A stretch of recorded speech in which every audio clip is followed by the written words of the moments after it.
tafsir Al-Quranul Karim, dan kita mengambil tafsir dari surah yang pertama dari akhir, Qul a'udzu birabbin nas dan Qul a'udzu birabbil falaq. Nanti baru kemudian lanjut ke surat-surat berikut. Ma'asyiral muslimin yang dimuliakan Allah Subhanahu wa taala, dua surat Qul a'udzu birabbin nas dan Qul a'udzu birabbil falaq adalah dua surat yang disebut dengan muawwidzatain, dua surat perlindungan. Dan kita tahu bahwa setiap manusia, saya, Anda yang hadir ataupun siapapun, pasti akan dihadapkan dengan 4 bahaya, di mana 3 bahaya berasal dari luar dan 1 bahaya berasal dari dalam. Dan 4 bahaya ini sangat mengancam kehidupan kita, baik dunia kita ataupun akhirat kita. Makanya kemudian dua surat ini diturunkan untuk melindungi kita dari 4 bahaya itu.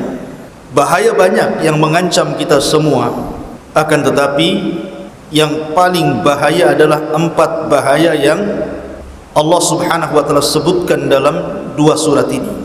Makanya membahas dua surat ini sangat penting karena manfaatnya untuk dunia kita dan juga akhirat kita. Saya akan menjelaskan secara global dulu dua surat ini, kemudian akan bicara tentang sebab turun kedua surat ini, kemudian saya baru akan rinci bahaya-bahaya apa saja dan bagaimana cara berlindung dari bahaya-bahaya itu. Kita tahu bahwa dua surat ini tergabung menjadi 11 ayat, dari Qul a'udzu birabbil falaq sampai Qul a'udzu birabbin nas. Kalau digabung itu semua ada 11 ayat. Allah Subhanahu wa taala berfirman, Qul a'udzu birabbil falaq min syarri ma khalaq wa min syarri ghasiqin idza waqab wa min syarri naffatsati fil 'uqad wa min syarri hasidin idza hasad. Katakan ya Muhammad, aku berlindung dari Rabbnya falak. Falak itu artinya cahaya di waktu subuh. Dari apa? Min syarri ma khalaq, dari segala keburukan. Ma khalaq, ma di sini artinya umum, segala keburukan yang Allah ciptakan, baik berasal dari manusia ataupun berasal dari jin, syaitan, atau berasal dari binatang, tumbuh-tumbuhan dan begitu seterusnya. Min syarri ma khalaq wa min syarri ghasiqin idza waqab, dan dari keburukan malam apabila waqab telah menutupinya dengan kegelapan. Kemudian wa min syarri naffatsati fil 'uqad, dan dari keburukan tiupan-tiupan tukang-tukang sihir. Kemudian yang terakhir wa min syarri hasidin idza hasad, dan dari keburukan orang yang hasad kalau dia memainkan hasadnya. Berarti di sini ada 5 perkara. Pertama, berlindung dari falak. Yang kedua, berlindung dari segala sesuatu keburukan yang Allah ciptakan. Yang ketiga, berlindung dari malam apabila sudah gelap. Kemudian yang keempat, berlindung dari sihir. Dan yang kelima, berlindung dari hasad. Ada 5 poin di sini. Nanti saya akan jelaskan 5-5-nya.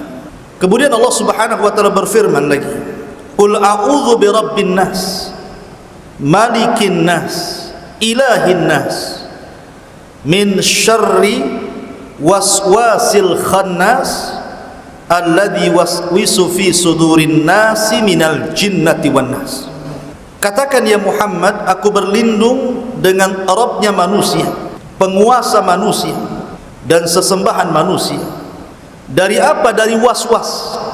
Dari waswas yang tidak terlihat, yang memberikan waswas kepada hati manusia, dari 2 makhluk minal jinnati wan nas. Waswas yang datang dari jin dan waswas yang datang dari manusia itu sendiri alias hawa nafsu. Berarti dalam Qul a'udzu birabbin nas berlindung cuma dari 1 perkara saja, dari waswas. Ini secara singkat surah Muawwidhataini. Kemudian kita bahas tentang asbab nuzulnya, bagaimana sebab turun daripada dua surat perlindungan ini.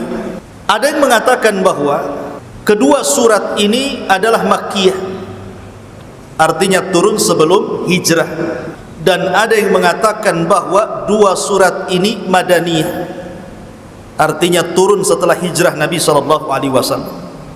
Masing-masing punya alasan.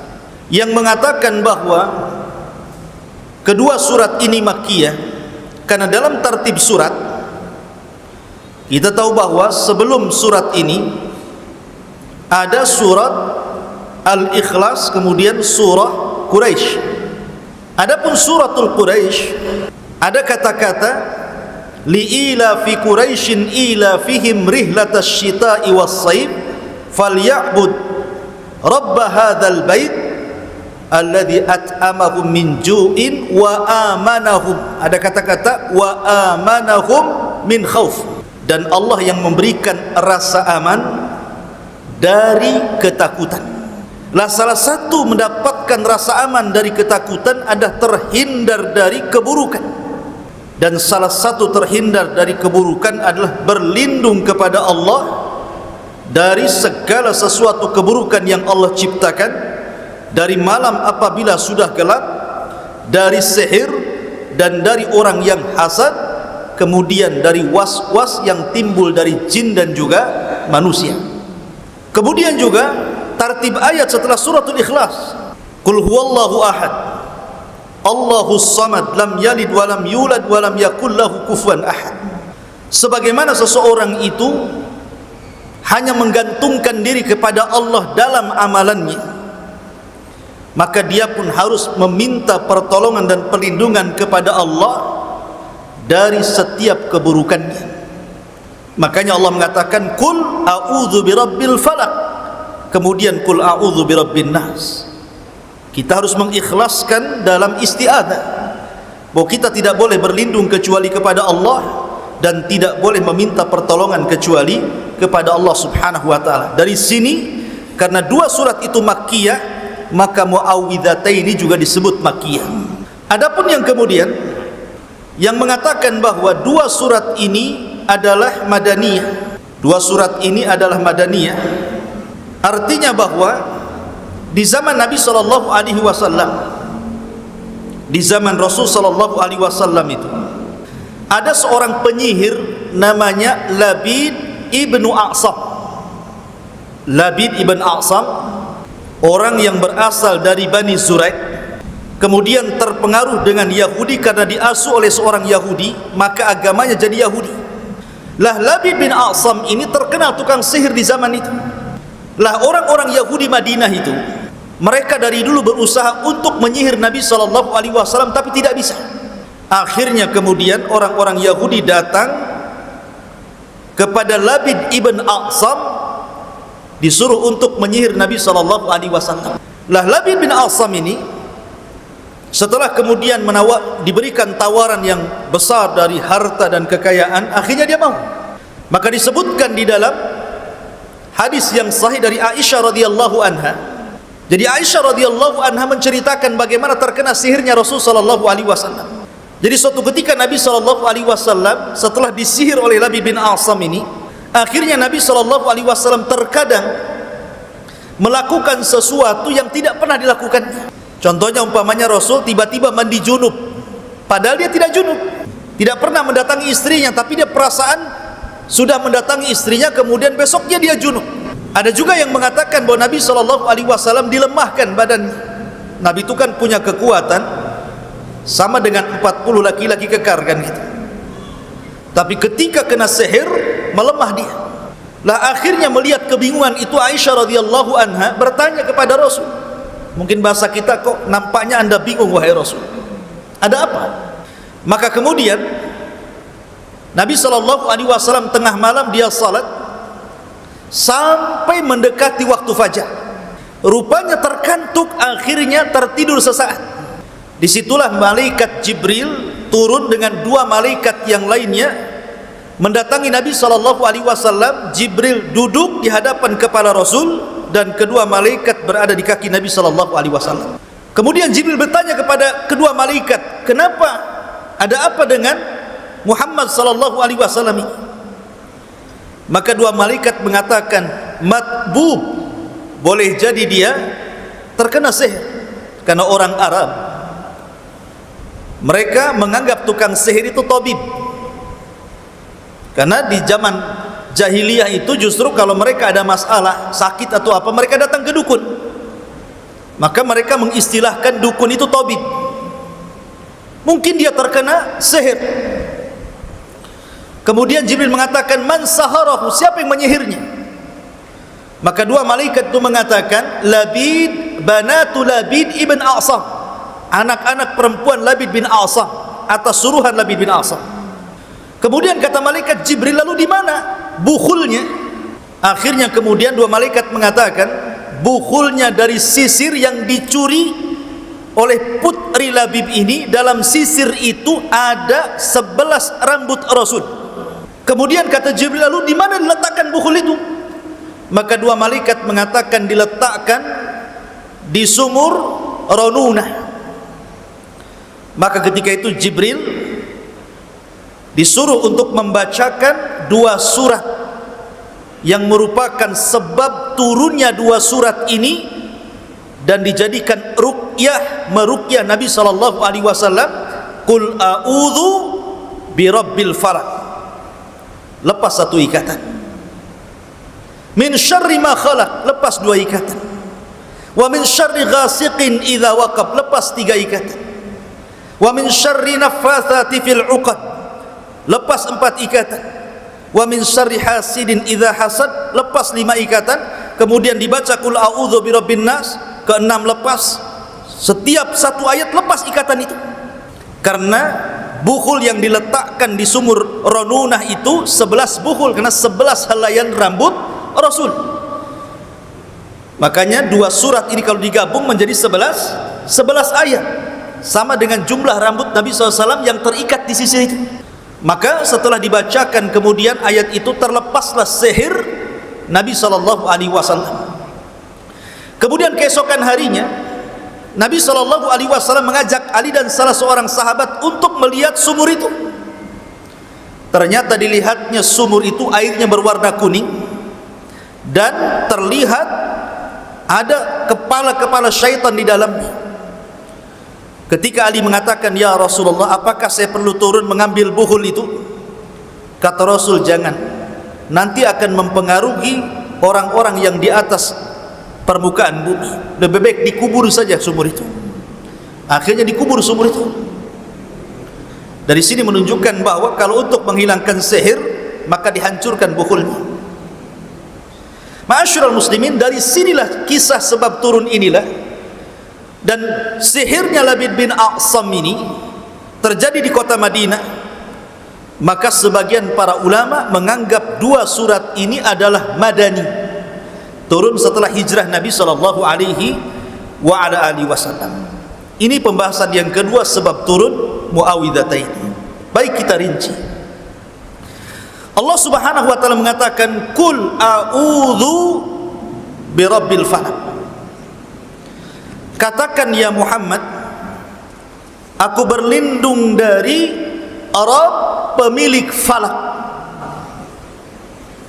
Berlindung dari Rabb pemilik falak. Apa itu falak? Falak itu artinya adalah sobah, waktu pagi. Hilang malam, waktu pagi, artinya sudah terang.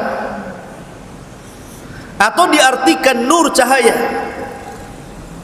Seolah-olah Allah ingin mengatakan, katakan ya Muhammad, aku berlindung dengan Rabb pemilik cahaya, Rabb pemilik waktu pagi, dari setiap keburukan di malam hari.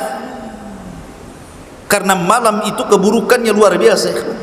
Jangan anggap remeh kehidupan malam itu, karena banyak keburukan di malam hari. Ada juga yang mengatakan falak itu artinya sesuatu yang terbuka. Falak, jadi kalau seandainya antum nanam biji, kemudian hendak tumbuh, maka biji itu akan terbuka, kemudian tumbuh. Itu disebut falak. Maksudnya gimana?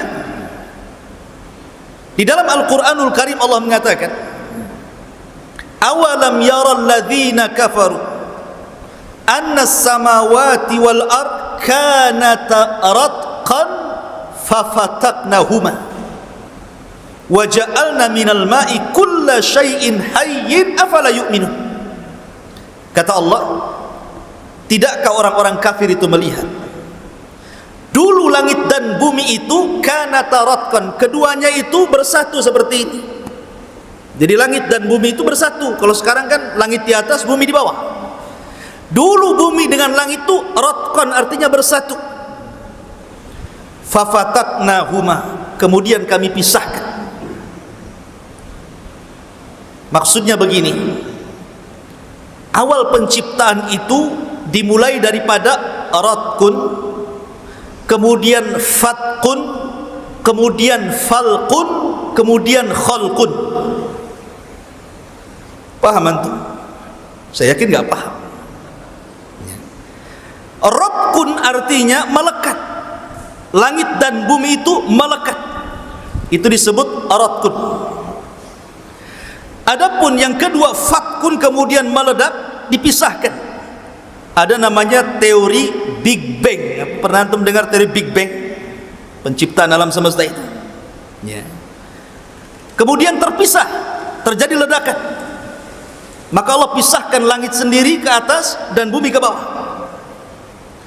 Baru setelah itu terjadi falqun. Inilah disebut falak. Qul a'udzu birabbil falak. Terjadi pembelahan. Dari pembelahan inilah segala sesuatu diciptakan. Tumbuhan sebelum tumbuh biji itu pecah, terbuka. Manusia awalnya kemudian segumpal mani, kemudian segumpal darah, kemudian segumpal daging terbentuk, kemudian keluar setelah jadi janin, keluar, kemudian dibelah, ada jalan keluarnya dari situ. Jadilah manusia. Semua kehidupan di dunia ini berawal dari falak. Baru yang terakhir disebut khalqun, baru diciptakan semuanya.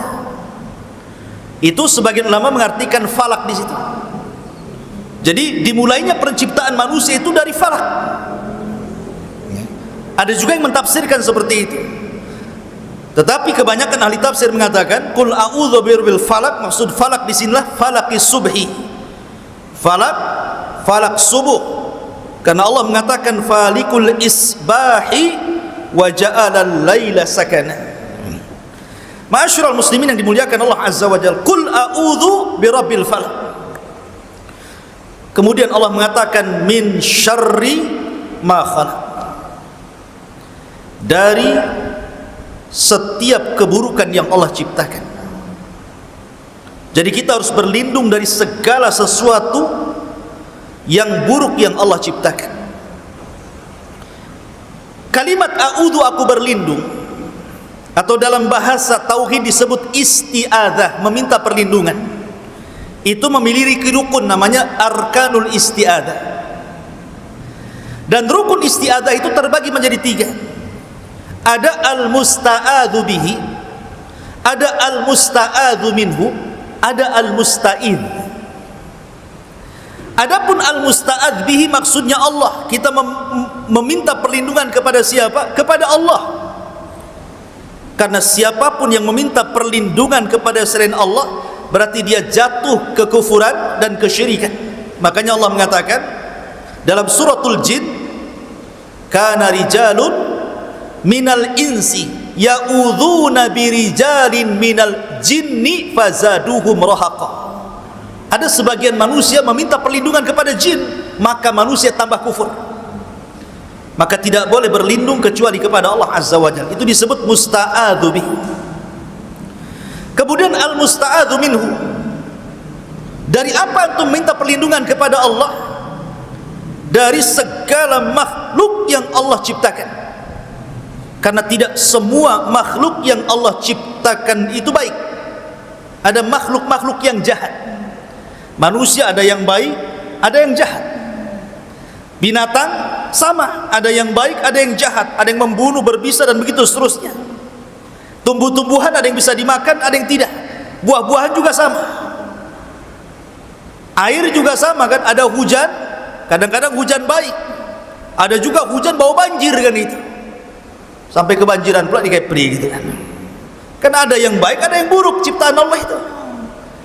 Karena kalimat ma min syarri ma, kan ada kalimat ma di situ. Ma di sini artinya menunjukkan bahwa segala sesuatu, bukan hanya manusia, masuk juga binatangnya, masuk juga tumbuh-tumbuhannya, masuk juga jenis jinnya, iblisnya, setannya, dan begitu seterusnya. Maka kita disuruh untuk berlindung dari segala sesuatu yang Allah ciptakan dari keburukan. Kemudian Allah mengatakan min syarri ma khalaq wa min syarri ghasiqin idza waqab. Al-musta'id, ya afan, tadi rukun isti'adzah yang ketiga al-musta'id, orang yang berlindung kepada Allah Subhanahu wa taala. Lah, min syarri ma khalaq wa min syarri ghasiqin idza waqab. Sebagian para ulama mengatakan yang dimaksud ghasiq itu, ada yang mentafsirkan malam hari. Karena malam hari itu kejahatan menyebar. Dan kita bisa lihat di malam hari kan, tengah-tengah manusia saja lokalisasi barbar, diskotik, para perampok, penyolong dan begitu semua itu di malam hari kan. Di siang hari ada, tetapi tidak sedahsyat malam hari. Ya. Karena sebagian orang mengatakan ada waktu-waktu syaitan yang membuat orang dilalaikan syaitan itu. Salah satunya mendekati maghrib, makanya dilarang anak-anak keluar. Yang kedua setelah isya sampai sepertiga malam akhir, itu waktu syaitan itu. Makanya Rasul membenci tidur setelah maghrib dan ngobrol setelah isya, kecuali ada manfaatnya. Ada juga yang mentafsirkan ghasik itu artinya purnama. Tanggal 13, tanggal 14, tanggal 15 itu disebut ghasik. Dan puncak-puncaknya tanggal 15 Hijriah. Itu bulan lagi bulat-bulatnya, lagi besar-besarnya. Justru para pemancing ini kesempatan nih kan gitu. Padahal ghasik itu artinya bulan purnama. Kenapa di sini Allah menyuruh berlindung dari purnama? Karena syaitan ketika bulan purnama itu di atas puncak kekuatannya. Makanya kenapa di pertengahan bulan kita disunnahkan dua syariat untuk melemahkan kekuatan syaitan. Pertama, puasa Ayyamul Bid tanggal 13, 14, 15 ya, karena dengan puasa itu melemahkan kekuatan syaitan. Yang kedua, hijamah berbekat, maka itu juga salah satu melemahkan kekuatan syaitan. Lah, Aisyah radhiyallahu anha suatu ketika keluar dari rumahnya ingin melihat purnama. Bagaimanapun bulan purnama itu kan indah gitu. Terkadang orang mensifati orang itu dengan purnama, antakal qamar, engkau seperti purnama kan begitu. Sampai ada cerita di zaman Khalifah Ja'far al-Mansur, ada dua orang suami istri menikmati bulan purnama. Ini suami ini karena baru menikah, dia sayang dengan istrinya sehingga membuat syair. Kesalahan dia ketika membuat syair, bablas pula syairnya berlebihan sampai dia mengatakan anti talik illam takun kal qamar. Kamu saya ceraikan kalau wajahmu tidak seindah bulan purnama. Bercanda karena melihat indahnya bulan purnama, dia bercanda sama istrinya, anti talik illam takun kal qamar. Kamu saya ceraikan kalau wajahmu tidak seindah bulan purnama. Nyesel dia kata-kata itu padahal bercanda. Makanya ada hadis yang mengatakan ada tiga perkara bercandanya jadi sungguhan dan sungguhnya lagi menjadi sungguh betulan. Salah satunya kalimat saya ceraikan kamu, saya ceraikan kamu. Makanya akhirnya dia melapor kepada Khalifah Ja'far al-Mansur, gimana nih hukumnya nih, cerai atau tidak nih? Dikumpulkan semua madhab Syafi'i, Maliki, Hanafi, Hambali, dikumpulkan semuanya sama Khalifah, ulama-ulamanya itu. Kata Khalifah, gimana ini, ada kasus nih. Dia bercanda kepada istrinya, dan mengatakan anti talik illam takun kal qamar, kamu saya ceraikan kalau wajahmu tidak seindah bulan purnama, jatuh cerai atau tidak? Semua madhab, ulama-ulama madhab Syafi'i, madhab Maliki, madhab Hambali mengatakan jatuh cerai, kecuali madhab Hanafi. Ada ulama dari madhab Hanafi tidak setuju. Kalau saya wahai khalifah tidak cerai, tidak jatuh talak. Kata khalifah, apa alasan? Karena Allah Subhanahu wa taala berfirman, laqad khalaqnal insana fi ahsani taqwim. Kami ciptakan manusia dengan sebaik-baik bentuk, lebih indah dibandingkan bentuk bulan sekalipun. Kata khalifah, aku senang dengan fatwamu. Aku senang dengan fatwamu, katanya. Akhirnya gak jadi cerai dia. Ya. Artinya begini ikhwan, bulan itu kan sebuah simbol keindahan. Tapi kalau dilihat daripada syariat, justru bulan itu, bulan purnama itu, biasanya apalagi terjadi di hari Jumat Kliwon lagi gitu ya, ada suara anjing lagi gitu, itu sudah serem kan gitu ya. Ya memang di sini ada yang mengatakan ghasiq itu artinya purnama. Kita berlindung dari purnama karena kekuatan syaitan itu menguat di situ. Makanya Rasul mengatakan kepada Aisyah radhiyallahu anha ketika hendak melihat purnama, ya Aisyah ista'idhi bihadzal qamar. Wahai Aisyah, berlindunglah kepada Allah dari purnama ini. Maka penafsiran yang kedua, ada yang mengatakan ghasiq itu artinya bulan purnama. Penafsiran yang ketiga, ada juga ghasiq itu artinya sesuatu yang berjalan di malam hari, baik yang terlihat ataupun tidak terlihat, dan akan mencelakakan manusia. Yang tidak terlihat ya seperti syaitan, iblis, jin gitu ya, yang jahat-jahat yang hendak mencelakakan, mungkin dikirim oleh tukang-tukang sihir, dikirim oleh orang-orang yang hasad gitu ya. Maka itu artinya ghasiq. Ada juga bahwa ghasiq itu segala penyakit yang akan ditularkan kepada manusia, bakteri-bakteri, ya, virus-virus, baik lewat hawa, angin, lewat pernapasan, macam-macam gitu ya. Maka berlindung dari malam hari, karena terkadang virus-virus itu justru masuk di malam hari, apalagi ini musim corona ini. Ada juga yang mengartikan ghasiq itu seperti itu, idza waqab, apabila malam sudah tertutup. Kemudian Allah mengatakan, min syarri ghasiqin idza waqab wa min syarri naffasati fil uqad. Kita berlindung dari naffasat.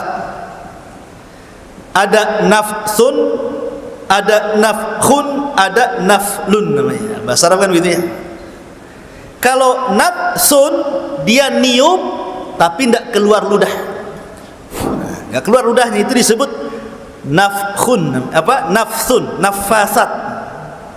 Niup tapi tidak keluar ludah. Kalau nafkhun, dia niup keluar ludah. Kalau naflun itu ludahnya saja tak niup gitu. Di bahasa Arab seperti itu ya. Lah maksudnya di sini nafsun itu niup-niup. Dan itu pekerjaannya tukang sihir. Dia kalau baca mantra pasti ditiup-tiup tuh. Wah, seperti itu.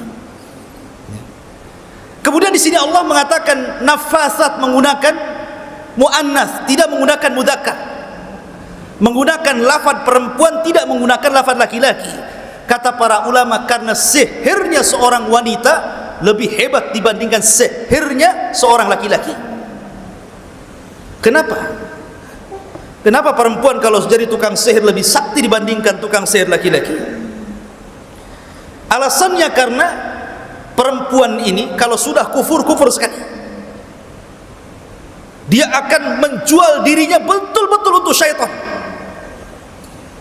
Karena tidak punya akal perempuan itu, yang ada perasaan. Makanya kalau sudah sedih sekali, kalau sudah bahagia sekali, kalau sudah nurut sekali. Itulah tabiatnya perempuan. Dia bisa mengabdikan semua jiwanya untuk iblis. Yang kedua, perempuan itu naqisatu aqlin wa dinin, kata Rasul. Kurang akalnya dan kurang agamanya. Karena waktu haid perempuan tidak sholat, tidak puasa. Kurang agamanya. Sehingga ketika waktu haid perempuan itu malas, berzikir aja malas. Bawaannya itu marah-marah saja. Antum tahu lah yang punya istri, waktu haid kan marah-marah ya. Telat 1 hari nggak ngasih uang aja, wah, ada kiamat. Masyaallah muslimin yang dimuliakan Allah Azza wa Jalla. Jadi dukun perempuan itu jauh lebih sakti dibandingkan dukun laki-laki. Karena tadi sebab-sebab tadi. Min syarri nafasati fil uqad. Lah dukun-dukun ini ketika meniup kepada buhul-buhul sihir itu, ada sifatnya makul dimakan, ada sifatnya masyrub diminum, ada sifatnya masmum ditiup, ada sifatnya itu muallak digantung, entah digantung di pohon, digantung di rumah, digantung di warung yang mau disihir biar gak laku gitu ya. Ada sifatnya madfun, dikubur, ada sifatnya dilempar ke lautan, ke sungai gitu ya. Ada sifatnya dengan cara menggunakan asap, macam-macam sihir itu bentuknya macam-macam. Tapi dalam setiap sihir yang paling bahaya itu dari semua jenis dan macamnya, kalau sihir itu menggunakan uqad, menggunakan buhul, dan buhul itu diambil dari orang yang akan disihir, entah kukunya, entah rambutnya, entah bajunya, entah dalam-dalamannya. Hati-hati kalau naruh celana dalamnya itu diambil, hilang, jangan-jangan mau disihir saya kan gitu. Jadi diambil dari orang yang akan disihir. Makanya Nabi SAW diambil dari apanya? Rambutnya. Yang terlit disihir Nabi SAW, yang jumlah lilitannya itu 11 rambut Nabi. Dari situlah Banat Labid bin Asam menyihir Rasul. Makanya kalau orang terkena sihir, yang pertama kali dicari apa? Buhul. Cari buhulnya dulu. Cari di sekitar rumah, mungkin ada paku, mungkin ada beling, mungkin ada tanah kuburan, mungkin ada macam-macam gitu ya. Kemudian dimusnahkan. Atau mungkin dia nyimpen jimat, tangkal dan sejenisnya, cepat bakar dan musnahkan. Karena itu biasanya dijadikan saraf syaitan dan dijadikan buhulnya. Dan sihir itu ikhwatu fillah muliakan Allah Azza wa Jalla, terkait dengan 3 perkara. Pertama, maksudnya buhul min syarri nafasati fil uqad. Uqad itu maksudnya itu terdiri dari 3 masalah. Pertama, uqad itu artinya kan azam, makanya disebut akidah, sesuatu yang melilit leher gitu. Akidah itu sebuah keyakinan, jangan sampai dilepas gitu. Karena dalam uqad itu ada rahasia di mana si tukang sihir memang berazam untuk menyihir orang itu dengan keburukan. Sudah ada niat buruk, sudah ada niat, betul-betul niat untuk mencelakakan tukang sihir itu. Yang kedua, syaitan. Memang syaitan itu setelah kemudian si dukun tadi, tukang sihir tadi memberi keinginannya, maka si setan pun akan mengikuti cara tukang sihirnya, berniat untuk mencelakakan orang yang akan disihir. Kemudian yang ketiga, orang yang disihirnya pun tidak pernah zikir kepada Allah, lalai, tidak pernah sholat gitu ya. Maka kalau tidak 3 perkara ini bergabung, maka sihir itu pasti terjadi. Kekuatan tukang sihir, kekuatan syaitan yang disuruh tukang sihir, dan orang yang disihirnya pun bukan ahli ibadah, bukan ahli zikir, bukan ahli baca Quran gitu ya. Maka sihir itu mudah terjadi kepada kondisi tertentu. Karena begini ikhwan, kita tahu bahwa sihir itu kan perserikatan dukun dengan syaitan, dengan sebuah perjanjian, di mana syaitan akan memerintahkan pada awalnya kepada dukun untuk meninggalkan semua perintah Allah, seperti jangan sholat, jangan puasa, jangan baca Quran, terkadang tidak boleh wudu gitu ya. Kemudian setelah meninggalkan perkara-perkara yang diwajibkan Allah, mulai menghina, menginjak Quran, mengencingi Al-Quran, menduduki Al-Quran, dihinakan kalam Allah.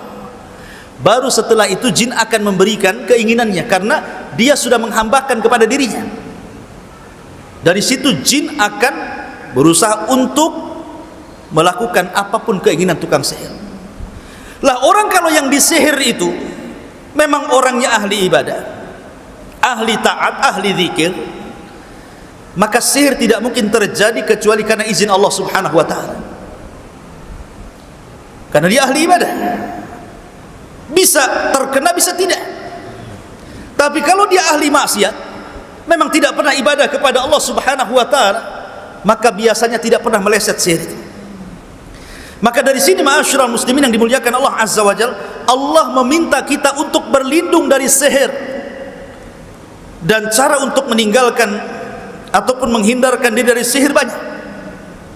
Contohnya seperti seseorang mendawamkan sholat 5 waktu, kemudian memperbanyak istighfar, memperbanyak baca Quran, memperbanyak doa yang diperintahkan, ada zikir pagi, petang, doa sebelum tidur gitu ya.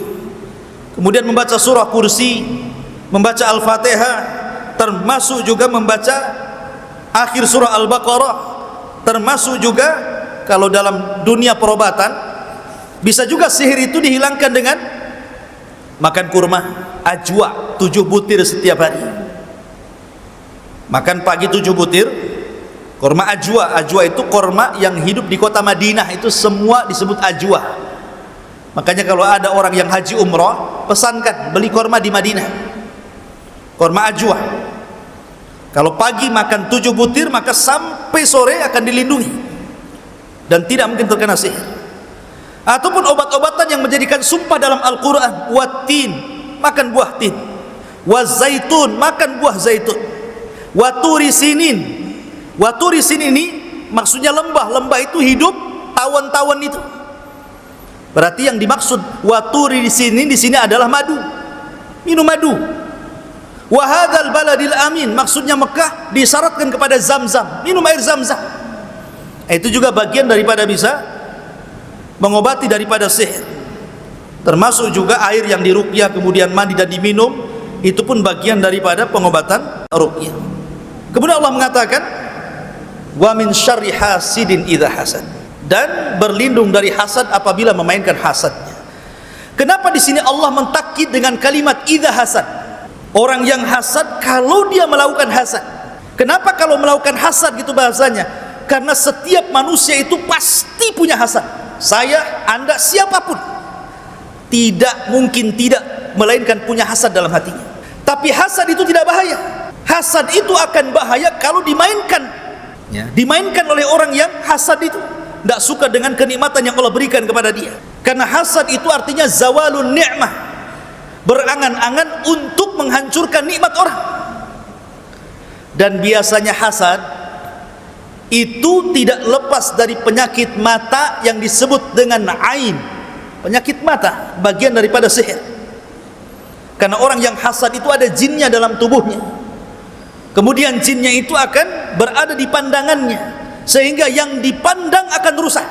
Makanya kenapa orang yang terkena penyakit ain itu yang paling berat pasti mengalami 2 perkara. 1, kematian karena dia terkena ain, ataupun dia sakit lumpuh dan dia akan terus seperti itu sampai Allah takdirkan dia sembuh dengan pengobatan, atau mungkin dia mati. Makanya kata para ulama, kalau orang kemudian dihasadi sampai dia sakit, kata para ulama cara obatnya berwudu. Kemudian setelah berwudu, air wudunya itu kemudian dioles di tempat-tempat yang banyak keringat, di ketiak, kemudian di sela-sela seperti ini, di selangkaan, di pokoknya bagian lipatan-lipatan yang banyak keringat, air wudunya itu. Kemudian setelah itu diletakkan di dalam air. Kemudian setelah itu disiramkan air itu di punggung orang yang terkena hasad itu. Kalau Allah takdirkan dia sembuh, dia sembuh. Kalau tidak, maka dia tetap seperti itu, ya. Karena penyakit hasad itu bahaya. Karena dia tidak mungkin lepas daripada penyakit ain. Dan lebih bahaya lagi, hasad ini terkadang kita tidak tahu siapa yang hasad kepada kita. Kita kan banyak tetangga tuh, ada kiri, kanan, depan, belakang yang hasad kepada kita, itu kita tidak tahu. Kadang nampaknya dia baik sama dia, dia pula yang hasad sama kita. Karena orang yang hasad itu adalah musuh yang tidak tampak. Kemudian ada bantuan daripada jin yang kemudian mengakibatkan penyakit ain, Maka kata para ulama, lawanlah hasad dengan lawannya. Kalau hasad itu menghilangkan nikmat, maka lawan menambah nikmat adalah dengan berdoa supaya kita dapat berkah. Maka berkah itu lawan daripada hasad. Kalau antum baru bangun rumah, antum takjub dengan rumah antum, maka antum katakan, Allahumma barik fi baiti, ya Allah berkahi rumah saya ini. Kalau antum baru punya anak lahir, cantik lucu anak antum, doakan Allahumma barik fi waladi, ya Allah berkahi anak saya ini. Kalau antum baru beli kendaraan, antum senang dengan kendaraan antum, dengan mobil antum, antum katakan, ya Allah, Allahumma barik fi sayyarati, ya Allah berkahi kendaraan saya. Pokoknya setiap antum diberikan nikmat, berdoa seperti itu. Karena barokah itu menambah nikmat. Orang yang hasad itu menghilangkan nikmat dari kita. Kemudian yang kedua, selain melawan hasad dengan lawannya, karena hasad itu musuh yang kadang-kadang kita tidak tahu siapa orangnya, sehingga tidak ada yang bisa melawan hasad kecuali Allah. Maka sering-seringlah mengatakan, Masya Allah, la quwata illa billah. Semua atas kehendak Allah, tidak ada daya dan kekuatan kecuali milik Allah. Biarlah Allah yang membalasnya. Nah, begitu. Sering-sering kan baca kata-kata Masya Allah, la quwata illa billah. Berdoa seperti itu. Kemudian yang ketiga, jangan suka pamer dengan orang lain. Kalau antum punya nikmat, tidak usah pamer. Sebab pamer itu terkadang memancing orang iri. Itu maksudnya. Diam-diam sajalah kan begitu. Kalau antum ingin bersyukur akan nikmat yang Allah berikan, sedekah. Antum baru punya mobil nih, nah, sedekahlah. Sedekah mobil kan itu. Berapa harga mobil 100 juta, kita sedekahkan 5 juta. Itu bentuk syukurnya kan gitu. Karena harta yang baik kalau dipegang orang baik, malun saleh li rajulin saleh, kata Rasul. Harta yang baik itu karena dipegang orang baik, orang saleh. Dan tentunya juga banyak-banyak berlindung dengan membaca Qul a'udzu birabbil falaq min syarri ma khalaq wa min syarri ghasiqin idza waqab wa min syarri nafatsati fil 'uqad wa min syarri hasidin idza hasad. Berlindung dengan membaca surah ini. Ini surat yang pertama. Dan dalam surat ini semua bahaya dari luar, tidak ada dari dalam. Min syarri ma khalaq, dari luar, makhluk-makhluk Allah. Wa min syarri ghasik, malam, dari luar. Kemudian dari tukang sihir, dari luar. Kemudian dari hasad orang lain, dari luar.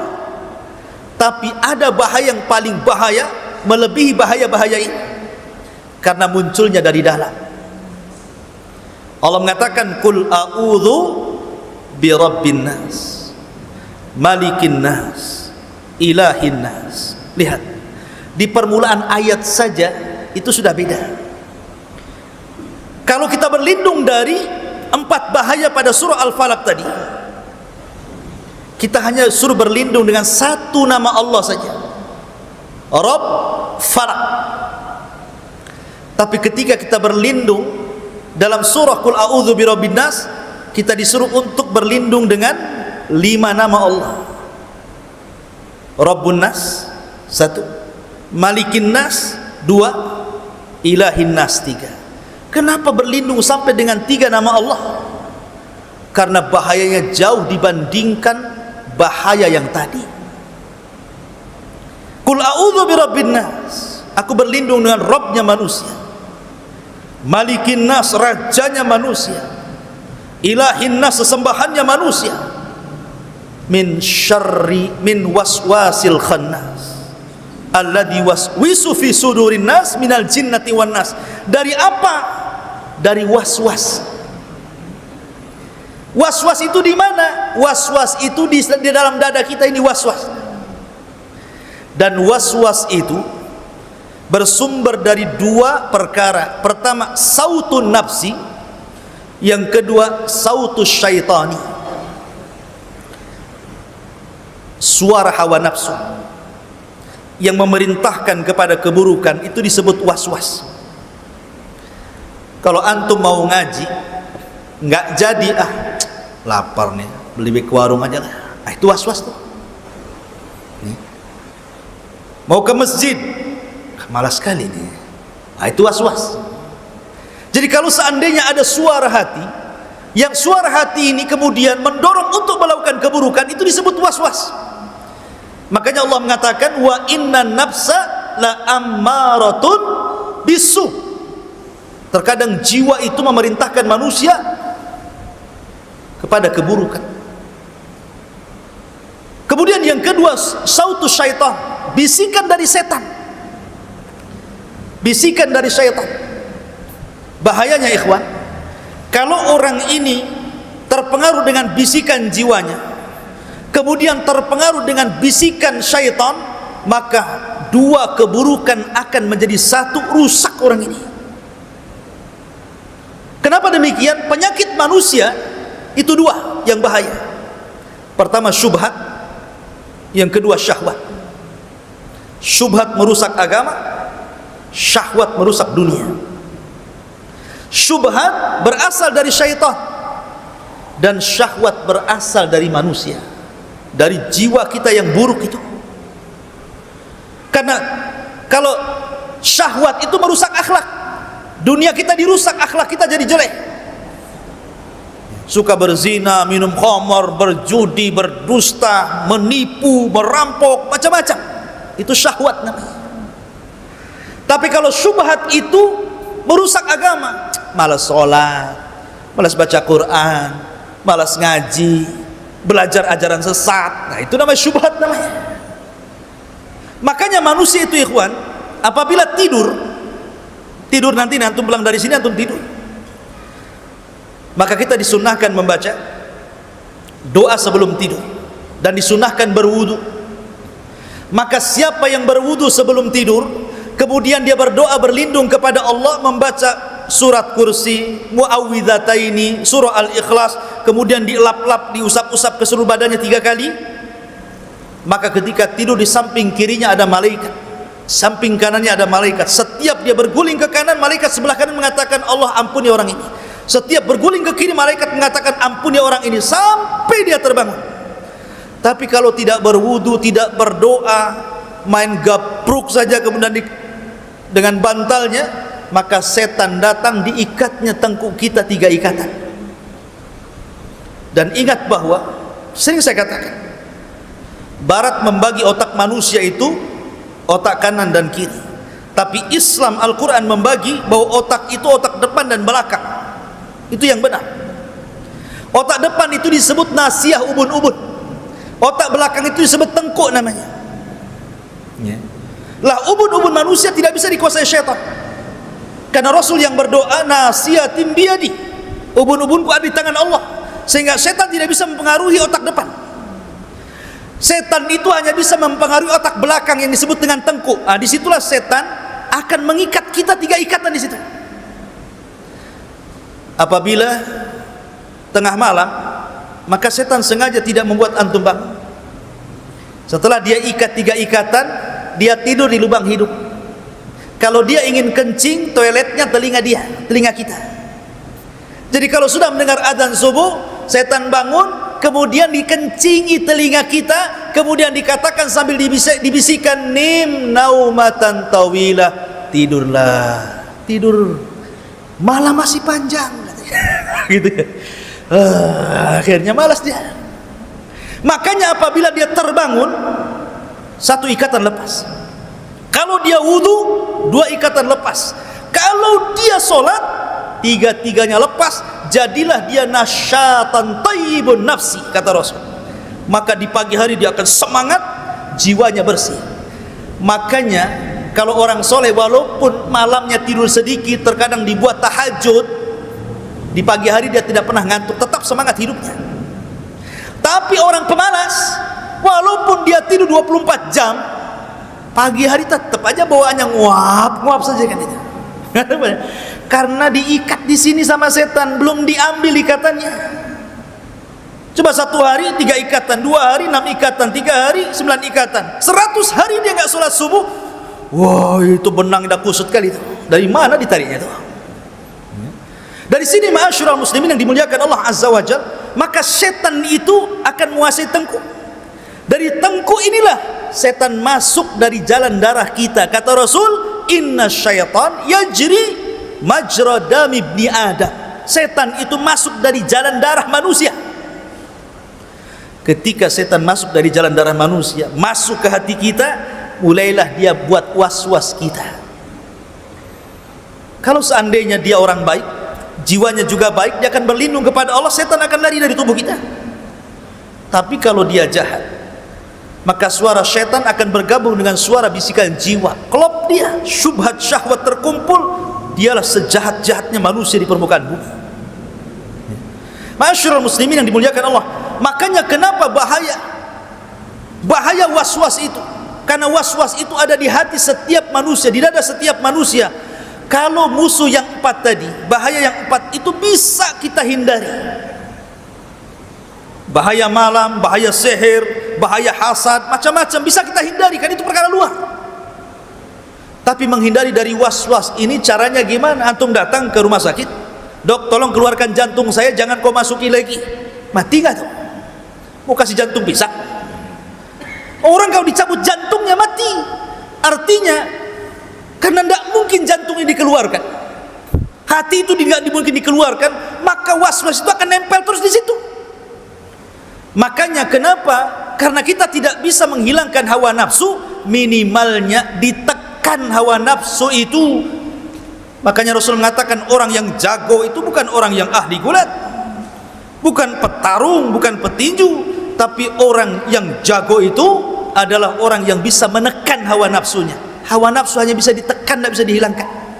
Maka dari situ perlunya tazkiyatun nafsi, manajemen kolbu bahasanya, menata hati.